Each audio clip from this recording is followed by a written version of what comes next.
千里之行，始于足下。A journey of 1,000 miles begins beneath the feet. We now gather in the Tao to travel the journey together. Welcome to Tao Talks with Derek Lin, where we take a deep dive into the Tao Te Ching by Lao Tzu.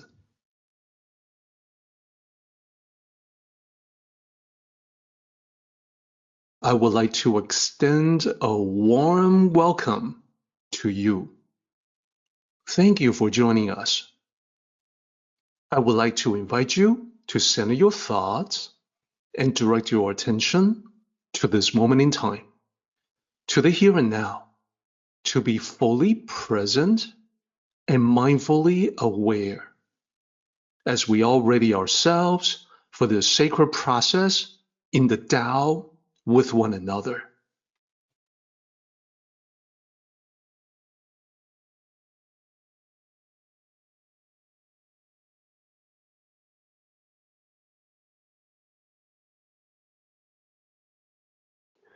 One major concept we looked at last time was the world as the divine vessel or sacred instrument that cannot be possessed or controlled.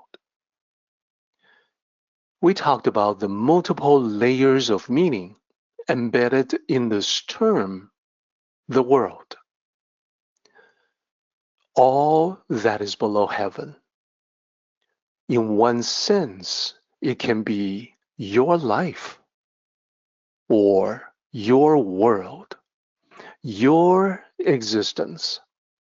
That is, the Tao expressing itself through the unique lens that is you.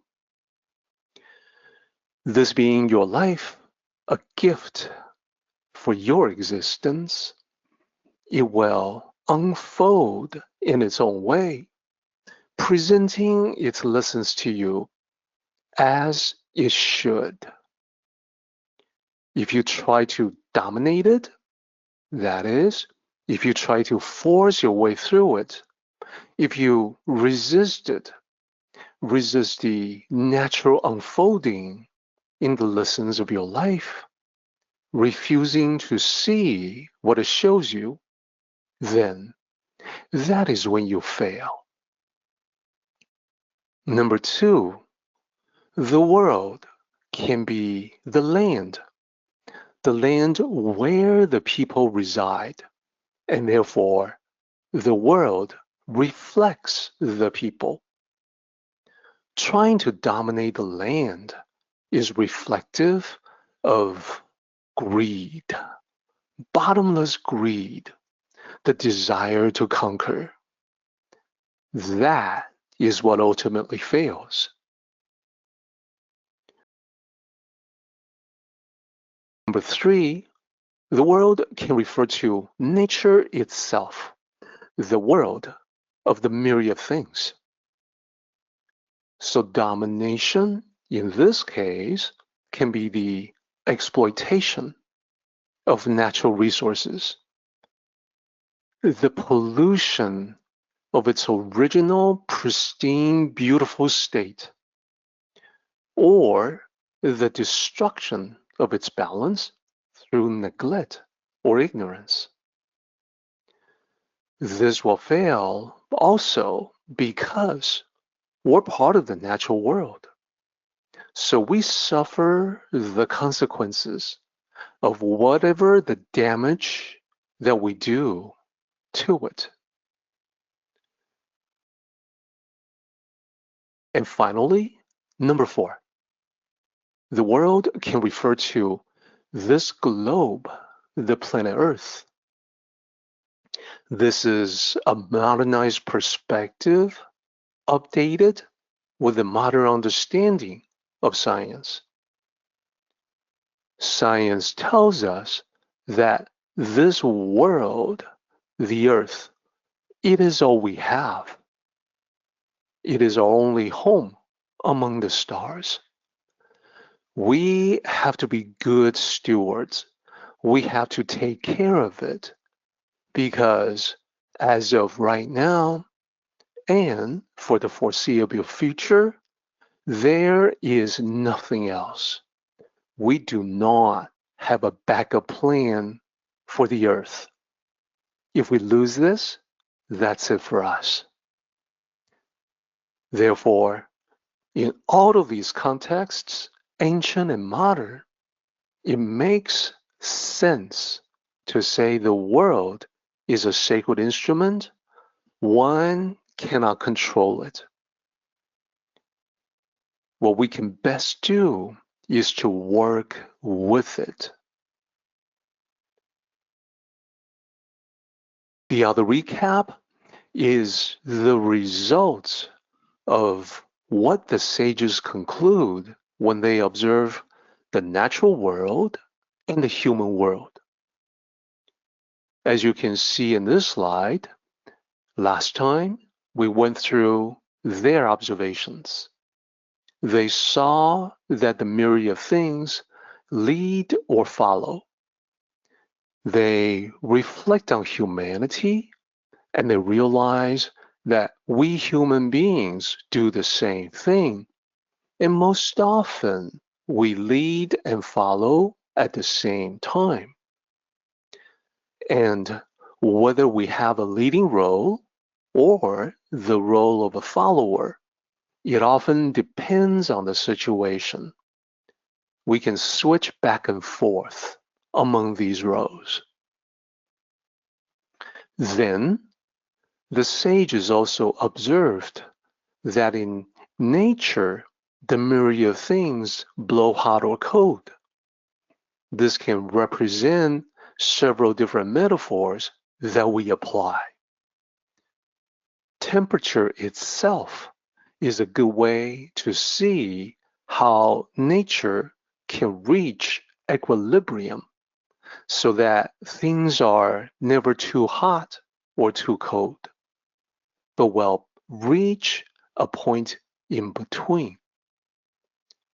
Among human beings, this can refer to emotional temperature. We say that rage or passion is quote unquote hot. We talk about being distant and aloof as cold. So our observations of nature can map to human interactions, and we can learn lessons from that. Sages also observe that the myriad things can be strong or weak. They can be predator or prey. That maps to human society as well, except for us, it can be more complex still because of the complex lives where we live and the complex characteristics that we possess. All of us are strong in certain things, while not so strong in others. And none of it is set in stone. That is, everything changes, everything is transient. We can improve ourselves so that an attribute, a skill, a talent that was weak before can become strong through practice and refinement. And the opposite is just as true. Neglect can cause whatever that is to weaken over time if we do not pay the appropriate attention to it. Lastly, there is a dichotomy where, in terms of ecological niche, the myriad things have a place which they can defend and maintain possession of it, or they can be taken over by force. This maps to human beings as well. We have our places, we have our possessions, we occupy our individual niches in society, and sometimes we venture out beyond the comfort zone and we can transition from one place to another. All the while, we accumulate possessions. So, what are the realizations specifically that the sages have when they look at these? They reflect on humanity and then reflect on their own lives.